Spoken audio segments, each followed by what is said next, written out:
सभी साथियों को सादर प्रणाम। सभी का स्वागत है आज के सत्र में। बड़े दिन बाद आज प्रश्नोत्तर सत्र हम लोगों का आया है। प्रश्नोत्तर सत्र में हम सभी लोग एकत्रित हुए हैं, तो बड़ा सौभाग्य है। क्योंकि कई दिन से स्वाध्याय तो चल ही रहा था, पर प्रश्नोत्तर सत्र का अवसर नहीं मिल रहा था। तो इसलिए साथियों, आज रविवार है और हम सब लोग प्रश्नोत्तर सत्र के लिए एकत्रित हुए हैं। तो यदि आप सब में से किसी का कोई प्रश्न हो तो उस प्रश्न पर चर्चा की जाए, नहीं तो फिर स्वाध्याय के क्रम को ही आगे बढ़ाया जाए। सबको आवाज अच्छे से आ रही है? सबको सुनाई पड़ रहा है? जी गुरुजी। हाँ भैया। गुरुजी, पृथ्वी दिवस पे पृथु महाराज पे चर्चा होना था, नहीं हो पाया। अच्छा, हाँ हाँ हाँ हाँ, पृथ्वी दिवस पे पृथु महाराज पे चर्चा होनी थी। हाँ जी जी। अच्छा याद दिलाया आपने। और दो प्रश्न और पहले से है, एक ये था और दो और है इसके बाद के। हाँ हाँ, तो आप बताइए ना, बाकी के भी प्रश्न बताइए। एक है जो आपकी पुस्तक है यथार्थ जीवन में जीव मात्र के कला के बारे में जो बताया गया है। अच्छा, उसका थोड़ा स्पष्ट करना है। तो उसके संदर्भ में क्या प्रश्न था? अरे उसमें जीव मात्र के कला के बारे में कि किस जीव में कितनी कलाएं होती हैं, और जो सबसे ऊपर होता है 8 से अधिक कलाएं होती हैं।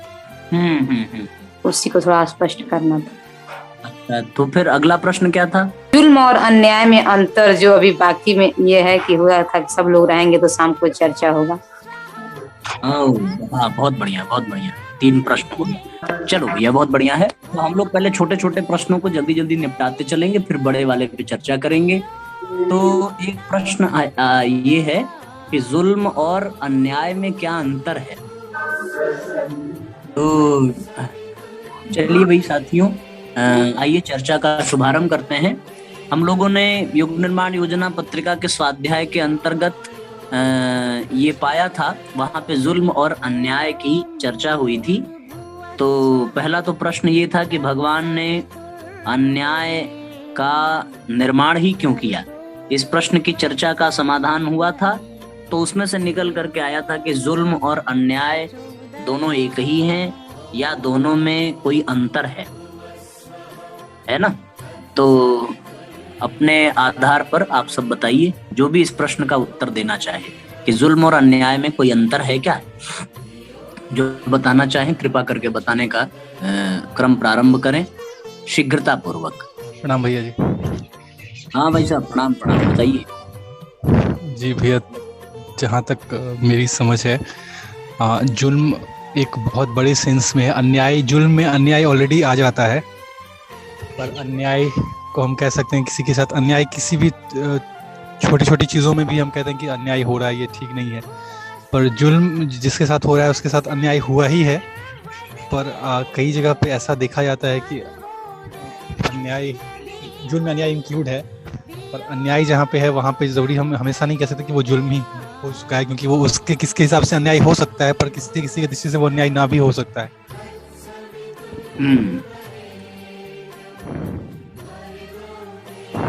धन्यवाद भैया जी, मैं कुछ बोलूं क्या? जी माता जी, बताइए।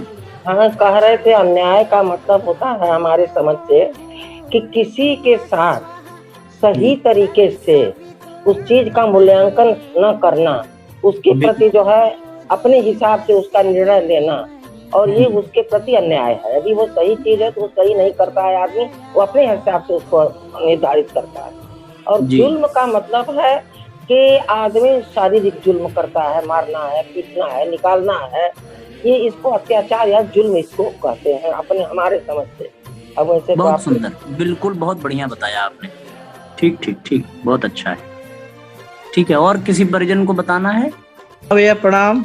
जी भाई साहब, प्रणाम, बताएं। हाँ, ये हमारे समझ से जुर्म और अन्याय में काफी थोड़ा सा अंतर है। जैसे अन्याय है कि उसको न्याय ना मिलने, यानी उसके साथ कोई उसके अधिकारों का हनन होना होता है जी। उसको जो उसका हक है वो नहीं मिलता है। और जुर्म में क्या है, शारीरिक और मानसिक यातना दी जाती है, अनेक तरह से उसको प्रताड़ित किया जाता है। हाँ, यही अंतर है। ठीक ठीक, बहुत बढ़िया। जी भैया प्रणाम। जी प्रणाम। हाँ, और कोई परिजन?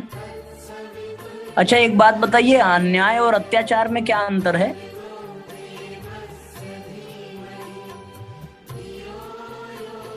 कोई बताएगा क्या, अन्याय और अत्याचार में क्या अंतर है? हाँ भैया जी। जी माता जी। मैंने पहले ही बताया ना कि अन्याय तो वो है कि किसी का सही नियोजन से उसके साथ जो है फैसला न करना। हाँ, ये तो आपने बता दिया पहले ही। अन्याय है। और अत्याचार तो अंतर है ही है कि अत्याचार करना कि किसी को मानसिक जो है परेशान करना, प्रताड़ित करना, निकाल देना, मारपीट करना, ये सब जो है अत्याचार में आता है। ठीक है, और कोई परिजन अन्याय और अत्याचार के बारे में और अन्याय के बारे में और कोई बताना चाहेगा? हमारे वो आदरणीय आचार्य जी कुछ बताना चाह रहे हैं, तो जरा बताइए आदरणीय आचार्य जी। भैया अत्याचार का है, जैसे उसमें अत्याचार में अति लग जा रहा है ना, जब किसी आचार का, किसी व्यवहार का अति हो जाए, अत्यधिक हो जाना ही अत्याचार है। और अन्याय तो सब बताए ही, तो यही पार्थक्य हो सकता है दोनों में। और जितना उसमें है अन्याय और जुल्म में जी, तो जुल्म मैंने उसमें देखा था, जुल्म उर्दू भाषा का शब्द है और अन्याय संस्कृतनिष्ठ हिंदी शब्द है। तो जुल्म और अन्याय का जो समानता है वो समान है, लेकिन बस वो उर्दू भाषा का है और ये हिंदी भाषा का है। इसको थोड़ा और भी स्पष्ट कर देते हैं। तो अपना ये जो जुल्म शब्द है साथियों, ये जुल्म शब्द उर्दू है और उर्दू का शब्द है जुल्म, और जुल्म का अर्थ ही होता है हिंदी में अत्याचार। तो अन्याय और जुल्म का अंतर क्या है, ये जानने का यही मतलब है कि अन्याय और अत्याचार के बीच का अंतर क्या है, क्योंकि जुल्म का मतलब ही अत्याचार है, अन्याय और अत्याचार। तो अन्याय के विषय में माता जी ने बहुत सुंदर बताया और अत्याचार का भी उन्होंने जिक्र किया। अब ये जिक्र भी उर्दू शब्द है, अब उर्दू की चर्चा कर रहे हैं तो जिक्र निकल रहा है, चर्चा की जगह जिक्र निकल रहा है। तो साथियों, हमें ये समझना पड़ेगा कि अन्याय और अत्याचार में क्या अंतर है, बस बात बन जाएगी और इसका हमें अंतर अपने आप समझ में आ जाएगा। अन्याय और न्याय ये अत्याचार से या अपराध से पहले नहीं आता, अपराध और अत्याचार के बाद ही न्याय और अन्याय का प्रश्न उठता है। तो जीवन में पहले अत्याचार या अपराध की घटनाएं घटती हैं और उस घटना के घटित होने पर यदि किसी के साथ किसी के अधिकार, किसी के सम्मान की चीजों को बचा करके उसके पक्ष में जो जिस योग्य है, जो जिसका हकदार है और जिसका जो अधिकार है उसे वो दिया जाए तो वो उसके साथ न्याय होगा। और यदि उसे अधिकार के अनुसार अपने हक के आधार पर यदि उसके साथ वो चीजें न हुई तो फिर वो उसके लिए अन्याय बन जाता है। अत्याचार का मतलब यही है कि चाहे वो शारीरिक हो चाहे वो मानसिक हो, ये प्रताड़नाएं ही अत्याचार कहलाती हैं, अपराध ही अत्याचार कहलाता है। किसी को कष्ट देना, चाहे वो शारीरिक कष्ट हो, चाहे वो मानसिक कष्ट हो, चाहे वो भावनात्मक कष्ट हो, चाहे वो दैहिक कष्ट हो, दैविक आध्यात्मिक, कोई भी, मतलब किसी भी प्रकार के कष्ट को देने की प्रक्रिया ही अत्याचार कहलाती है। और उस अत्याचार के पश्चात न्याय और अन्याय की जब बात आती है साथियों, तो यदि अत्याचारी को उसके अत्याचार के आधार पर किए गए अपराध के आधार पर यदि उचित दंड दिया जाए तो फिर वो न्याय बन जाता है, और न दिया जाए तो फिर वो अन्याय बन जाता है। तो इसलिए अन्याय और अत्याचार में यही है कि पहले अत्याचार होता है, उसके बाद न्याय और अन्याय की आवश्यकता पड़ती है, और जुल्म का ही हिंदी शब्द अत्याचार है। तो ये इसमें आपस में संबंध भी है, इसके आपस में परिभाषा भी है, और इसके आपस में यही अंतर भी है जो हम लोगों ने यहाँ पर सुना और समझा। मैं समझता हूँ सबको स्पष्ट हो गया होगा, है ना जी? चलिए, बहुत सुंदर भैया। अब अगले प्रश्न की ओर हम लोग चलते हैं। अगला प्रश्न कौन सा था? यही जो है प्रज्ञावतार पाठ, यदि ये है मनुष्य परमात्मा का अंशावतार। हाँ। पाठ का नाम था, उसमें है वृक्षों में एक कला होती, दो होती कीट आदिकों में, पक्षी मंडल में 3 कला है, 4 कला चौपालों में, 5 से लेकर 8 कला मानव दल में आती है, 8 से ऊपर होती तो अवतार वह कहलाती है। यही स्पष्ट है। ठीक ठीक ठीक। ये जो पंक्ति है इसमें स्पष्ट ये करना है कि कला क्या है ना, ये इसका अर्थ क्या है ना। जी जी जी। हाँ, तो ठीक है साथियों, इस संदर्भ में कोई बताएगा फिर ये कला का, ये इन्होंने जो एक पढ़ा है, जो पंक्ति पढ़ी है, यथार्थ जीवन पुस्तक से इन्होंने ये पंक्ति पढ़ी है, और उस पंक्ति में ये कला शब्द किस बात की ओर संकेत करता है, उसका आशय क्या है, उसको यहाँ पर समझाने की बात की गई है। तो आप सब जरा सा इस संदर्भ में यदि कुछ कहना चाहें तो कहिए कि कला शब्द ये क्या है। ये जो ये पंक्ति है साथियों, वृक्षों में एक कला होती, दो होती कीट आदिकों में, उसके बाद क्या था, पक्षी दल में 3 कला होती है, 4 चौपालों में, 4 से लेकर 8 कला मानव दल में आती है, 8 से ऊपर जो होती अवतार वही कहलाती है। ये पंक्ति जो है साथियों, ये राधे श्याम रामायण की पंक्ति है। राधे श्याम रामायण में ये पंक्ति आई है और उसी का यहाँ पर उल्लेख किया गया है। इस दुनिया में जब ब्रह्मा जी ने इस सृष्टि का सृजन किया था, तो कल्पना करिए 84 लाख योनियों में सबसे पहले कौन सी योनि का उन्होंने निर्माण किया होगा।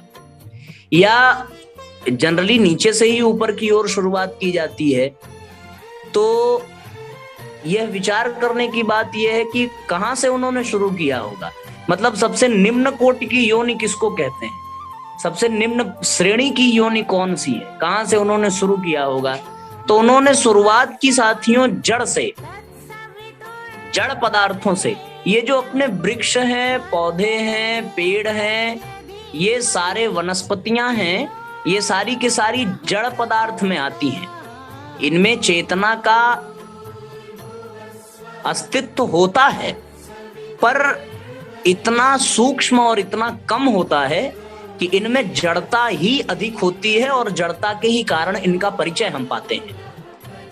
चेतना की दृष्टि से ये चेतना इनमें होने के बावजूद भी हम इन्हें चेतना विहीन ही समझते हैं, और इनमें जड़ता का आधिक्य होता है, जिसके कारण इनको जड़ ही माना गया है।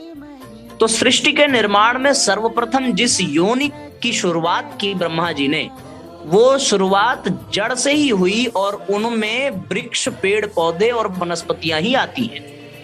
तो वृक्षों में होती एक कला, 2 होती कीट आदिकों में। वृक्ष योनि से, जड़ योनि से ठीक ऊपर की जो योनि है, उसमें कीट पतंग, कीड़े मकोड़े इत्यादि आते हैं।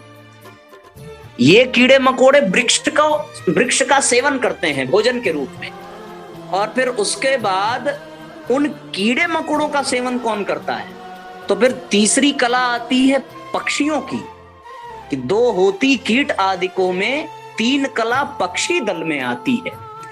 तो उन पक्षियों का सेवन, पक्षियां जो हैं वो अपना भोजन इन कीट आदिकों को लेते हैं, और फिर उन पक्षियों का सेवन कौन करता है, फिर 4 होती चौपालों में, तो जो 4 पैर वाले हैं वो पक्षियों का सेवन करते हैं, और फिर साथियों पशु हो जाते हैं 4 कला वाले, और फिर 4 से लेकर 8 कला मानव दल में कहलाती है। तो मानव शुरुआत में जो आदिवासी थे, और उस समय के मानव थे जिसमें निएंडरथल इत्यादि आते हैं बायोलॉजी के लैंग्वेज में, वो सारे के सारे पशुओं का भक्षण करते थे। तो वो उनसे भी श्रेष्ठ होते थे, इसीलिए तो उनका भक्षण कर पाते थे।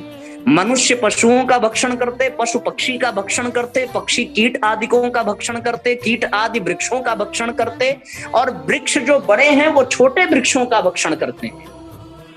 ये क्रम निकल करके आता है। तो जिसकी योग्यता जिसके अपेक्षा अधिक है, वो उसको खत्म कर देता है। तो इसका अर्थ ये हो गया कि कला की दृष्टि से उनके भीतर की क्षमता, उनके भीतर की योग्यता कुछ अधिक है। और इन सब में सबसे श्रेष्ठ मनुष्य को माना गया। मनुष्य ही सर्वोत्तम योनि है, परमात्मा की सर्वश्रेष्ठ कृति है। पर 8 के ऊपर जो होती है वो अवतार कहलाती है।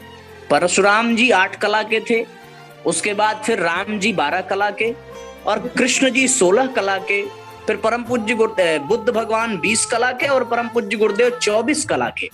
अब ये कला शब्द क्या है साथियों, हमें ये समझना चाहिए।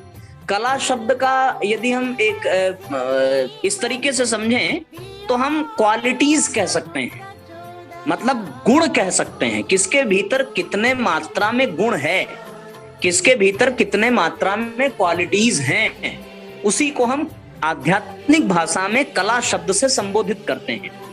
जैसे चंद्रमा की 15 कलाएं ही होती हैं, वो अमावस्या से लेकर के पूर्णिमा तक बढ़ता है और पूर्णिमा से अमावस्या तक घटता है। एक एक कला बढ़ती है और एक एक कला घटती है। पर साथियों, शरद पूर्णिमा के दिन चंद्रमा 16 कलाओं में विद्यमान होता है, और उन्हीं 16 कलाओं में शरद पूर्णिमा विद्यमान होता है। शरद पूर्णिमा के दिन ही भगवान ने रास रचाया गोपियों के साथ। इसी कारण कृष्ण को 16 कला का देवता कहते हैं, क्योंकि वो 16 कला पूर्ण पुरुष के रूप में पूर्ण कला मानी जाती है। लेकिन इसका अर्थ ये नहीं है कि कृष्ण के पास 16 कला तक ही वो सीमित थे, या राम के 12 कला थे तो 12 कला तक ही वो सीमित थे। इसका अर्थ ये है कि उनको उतने ही गुणों की इस अवतार में आवश्यकता थी जिसका उन्होंने प्रयोग किया। और उसके बाद जब बुद्ध आए तो उनको 20 कला की आवश्यकता पड़ी, और इस युग में जब परम पूज्य गुरुदेव आए तो उनको और भी अधिक 24 कला की, अर्थात गायत्री मंत्र के 24 अक्षर के 24 गुणों की आवश्यकता पड़ी। तब गुरुदेव प्रज्ञावतार के रूप में निष्कलंक अवतार बन करके आए, क्योंकि कुछ न कुछ कला का अभाव था। इसीलिए राम को भी कलंक लगा, कृष्ण को भी कलंक लगा, बुद्ध को भी कलंक लगा। पर गुरुदेव पूर्ण कला के थे, इसलिए उनको कोई कलंक नहीं लगा। परशुराम को भी कलंक लगा मातृ हत्या का, राम को भी कलंक लगा पत्नी के अग्नि संस्कार का, कृष्ण को भी कलंक लगा कई चीजों का। तो उस तरीके से कभी वो रास को लेकर के लोगों ने आक्षेप लगाया, कभी रण छोड़कर आक्षेप लगाया, कभी माखन चोरी का लगाया, आदि आदि चीजों का। गांधारी ने कभी श्राप दिया और शिशुपाल ने कभी गालियां दी। ये सारी चीजें निकल करके आई, तो उनमें पूर्णता का थोड़ा सा अभाव रह गया। इसको कमी की दृष्टि से नहीं देखा जा सकता है, ये भगवान की लीला है, और भगवान ने उतनी ही कला को स्वीकार करके अपने अवतार की प्रक्रिया को पूर्ण किया, क्योंकि उनको उतने ही अंश की आवश्यकता थी। और साथियों, परम पूज्य गुरुदेव ने फिर 24 तत्व को स्वीकार किया, 24 कला को स्वीकार किया, और तब जाकर के उनको निष्कलंक प्रज्ञावतार के रूप में प्रतिष्ठापित किया गया। तो ये कला का आशय है गुण से, कला का आशय है तत्व से, कला का आशय है क्वालिटीज से, इसलिए इस दृष्टि से कला का वर्णन किया है। तो मेरी बात समाप्त हो गई साथियों। सभी लोगों को समझ में आ गया? जी हाँ, ठीक है जी, बहुत बढ़िया। अब हम लोग अगले प्रश्न की ओर चलते हैं। मुस्कुराहट और हंसी में क्या अंतर होती है? मुस्कुरा के देख लीजिए, और मुस्कुराने के बाद फिर जोर से हंस के देख लीजिए, अपने आप अंतर समझ में आ जाएगा। आंसर बताइए। लो, और क्या बता रहा हूँ मैं, प्रश्न थोड़ी कर रहा हूँ। मैंने आंसर ही तो बताया है कि आप एक दर्पण उठाइए और दर्पण में पहले आप मुस्कुरा के देखिए, और उसके बाद फिर जोर से हंस के देखिए। और ना समझ में आए तो फिर अपने किसी पड़ोसी को या भाई बहन को साथ में लेकर के ये काम करिए, वो अपने आप आपको इसका आंसर दे देगा। अच्छा, अंतर हो सकता है अगर आध्यात्मिक दृष्टि से देखा जाए। अंतर होता है, इसीलिए तो पूछा है। अच्छा, जब आपको पता ही है तो आप बता दीजिए कि नहीं क्या पता अंतर है होता है। ना, मतलब नहीं पता है, पूरा क्लियर नहीं है, इसलिए पूछ रही हूं। अच्छा, जितना क्लियर है चलो उतना ही बताओ। अरे कुछ भी क्लियर नहीं है तो फिर प्रश्न कहाँ से आया? ये भी तो विचार करना पड़ेगा ना। अंतर तो है ही है भाई, इसमें कोई दो राय नहीं है। तो लेकिन अब ये है कि क्यों शरद जी भैया, आप कुछ बताना चाहेंगे इस संदर्भ में? भैया बिल्कुल सही है। अब देखिए, आप हंस रहे हैं लेकिन हम मुस्कुरा रहे हैं। जी मैं समझ गया। हाँ। आपने बहुत छोटे में बहुत गहरी वाली बात कर दी, गहराई वाली। हेलो भैया जी। जी अब हमारे समझ से तो मुस्कुराना वो है कि ठीक है, आदमी जो है कोई बात सुना, उसको अच्छा लगा, मुस्कुरा दिया। हंसना एक अंदर से जो है उत्साह, जब आदमी के अंदर से आता है, कोई चीज को देख करके बहुत प्रसन्न होता है, तब तो सारे लोग एक साथ में हंसने लगते हैं। अब हमारे समझ से तो यही अंतर हुआ। और ऐसा क्वेश्चन होना चाहिए कि जिसका वास्तव में क्वेश्चन हो। ये सब तो हमको अनर्गले क्वेश्चन लगता है। नहीं, ठीक है, सबकी अपनी अपनी जिज्ञासा है, और यहाँ पे तो कोई संकोच और कोई मन में ये होना ही नहीं चाहिए कि हम ये पूछें कि ना पूछें। सबका अपना भाव है, अलग अलग मनोभूमि के अलग अलग स्तर के लोग हैं, क्योंकि हमारे स्वाध्याय में बुजुर्ग भी हैं, हमारे स्वाध्याय में वयस्क भी हैं, और हमारे स्वाध्याय में बच्चे भी जुड़ते हैं। तो किसी के प्रश्न को अनर्गल कहना बहुत ठीक नहीं होगा। सबकी अपनी मनोभूमि है, और सबके क्योंकि बच्चे बच्चों जैसा ही प्रश्न पूछेंगे, बड़े बड़ों जैसा प्रश्न पूछेंगे, छोटे छोटों जैसा प्रश्न पूछेंगे। अपने अपने प्रश्नों की सबकी अहमियत है, सब में जिज्ञासा छिपी हुई है। किसी का भी प्रश्न पूछने के बाद ऐसा प्रतीत नहीं होता है कि वो हम सबके ज्ञान को तौलने के लिए पूछ रहा है। सबके प्रश्न में एक जिज्ञासा होती है। किसी भी प्रश्न को छोटा समझने का अर्थ यही है कि उस प्रश्न के संदर्भ में हमें पूर्ण जानकारी नहीं है। यदि आप गहराई से चिंतन करें तो इस पे एक पुस्तक लिखी जा सकती है कि मुस्कुराहट में और हंसी में क्या अंतर है। मुस्कुराहट का अपना एक पक्ष है, उसका अपना एक दृष्टिकोण है, और हंसी का भी अपना एक पक्ष है, उसका अपना एक दृष्टिकोण है। मुस्कुराहट भी कई तरह के होते हैं, एक खुशी वाले होते हैं, एक संतोषजनक होते हैं, एक व्यंग्यात्मक होते हैं, और हंसी भी कई तरह की है। हंसी भी एक आनंद प्रदान करने वाली होती है, और हंसी भी एक व्यंग्यात्मक होती है।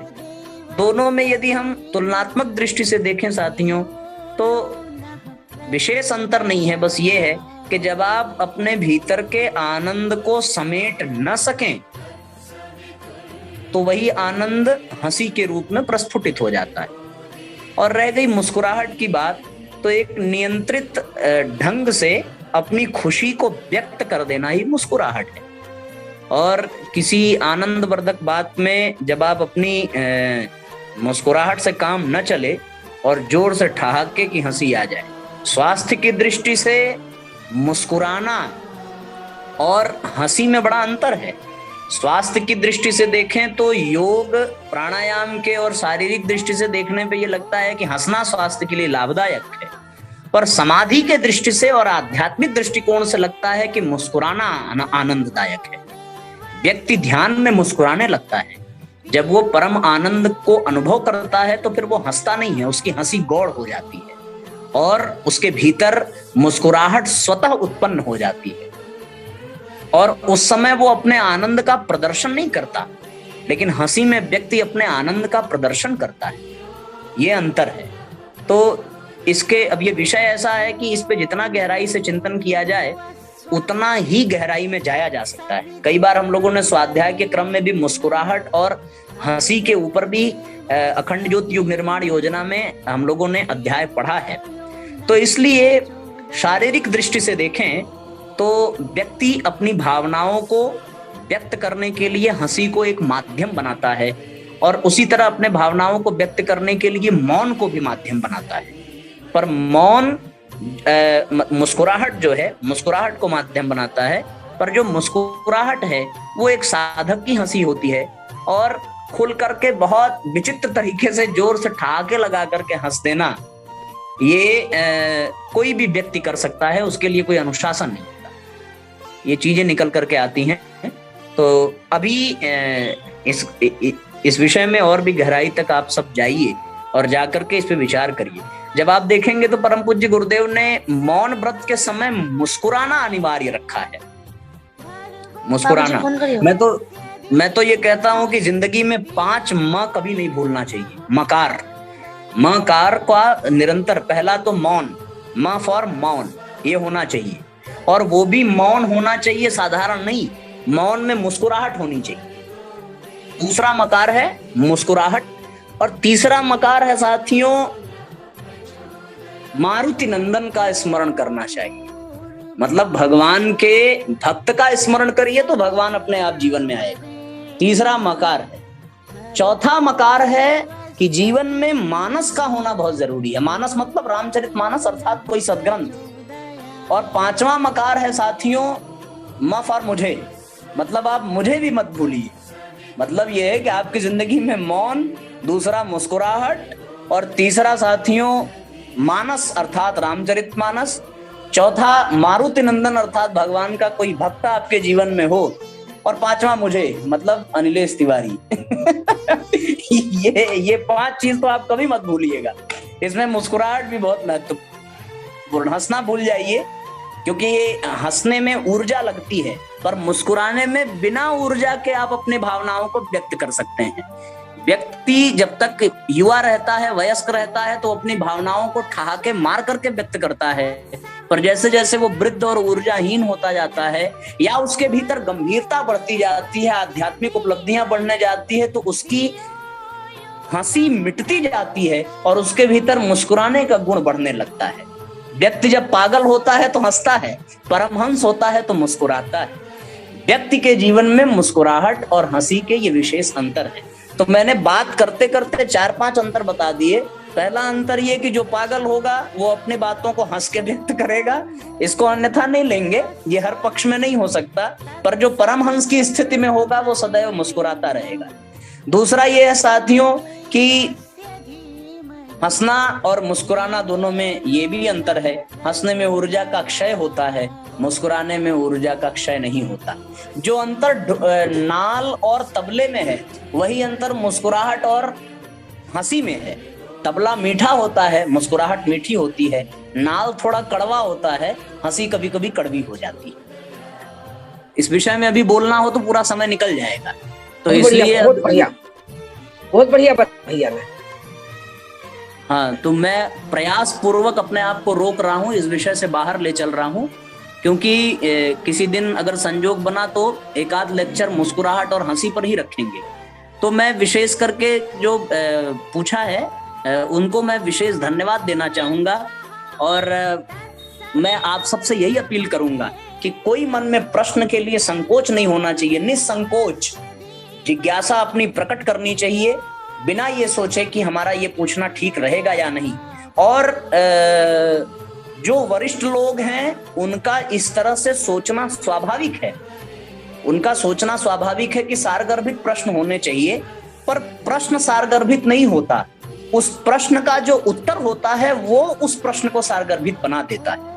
इसलिए प्रश्न का मूल्यांकन प्रश्न के आधार पर नहीं, प्रश्न का मूल्यांकन उत्तर के आधार पर होना चाहिए। यदि उत्तर श्रेष्ठ होगा तो उस प्रश्न की कीमत बढ़ जाएगी, और यदि उत्तर श्रेष्ठ नहीं होगा तो प्रश्न कितना भी कीमती हो वो सारगर्भित हो जाता है, वो फिर अनर्गल ही हो जाता है।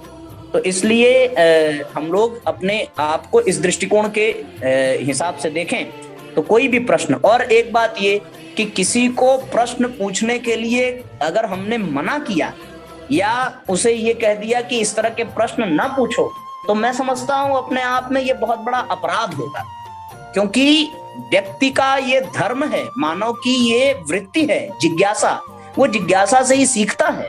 और यदि हम उसकी जिज्ञासा की आपूर्ति नहीं कर सकते तो कम से कम उसे रोके ना, उसको प्रश्न पूछने के लिए रोकना ये अपराध होगा। और साथियों इस तरह से हम बचें, प्रश्न कोई भी हो, क्योंकि हम लोग ये मानते हैं कि ये जो स्वाध्याय चल रहा है साथियों, ये स्वाध्याय जो है ये अपने आप में गुरुदेव का काम है। यहाँ पे होने वाली प्रत्येक बातों में कुछ न कुछ सार छिपा हुआ है, और गुरुजी किसी शब्द के माध्यम से, किसी वाक्य के माध्यम से कौन सा भाव प्रकट करा देंगे ये कोई जानता नहीं है। तो सबका स्वागत है, सबका सम्मान है, सब अपने भावों को रखें इसी तरीके से, अच्छा है। हम लोगों का ज्ञान ही कम होगा तो हम लोग अपने ज्ञान को बढ़ाते चलें, जिज्ञासाओं के क्रम को आगे करते चलें। ठीक है साथियों, तो इस प्रश्न से प्रयास पूर्वक हटने का काम हम कर रहे हैं ताकि अगले प्रश्न पर चर्चा की जा सके। ठीक है, और किसी को कुछ कहना है ना? भैया कुटुंब का मतलब क्या होता है? अरे कुटुंब का मतलब होता है जिनसे रक्त का संबंध, पुत्र, पति, पत्नी, बच्चे, माँ बाप, पूर्वज, उनको कुटुंब कहते हैं, जिनसे रक्त का संबंध। ठीक है ना? परिवार शब्द इससे अलग होता है। जी भैया। परिवार का मतलब ये होता है कि हमारे परिसर में जितने लोग हैं वो सभी हमारे अपने हैं।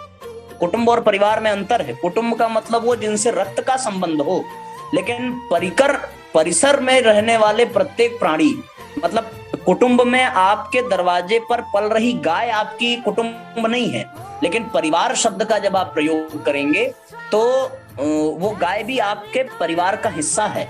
आपके यहाँ पलने वाली बिल्ली भी आपके परिवार का हिस्सा है। आपके आंगन में बढ़ने वाला तुलसी का बिरवा भी आपके परिवार का हिस्सा है। तो कुटुंब और परिवार में ये अंतर है। कुटुंब मतलब रक्त का संबंध जिनसे हो, शारीरिक संबंध जिनसे हो, और परिवार का मतलब भावनात्मक संबंध जिनसे हो, उनको परिवार कहते हैं। स्पष्ट हो गया? किसने ये प्रश्न पूछा था?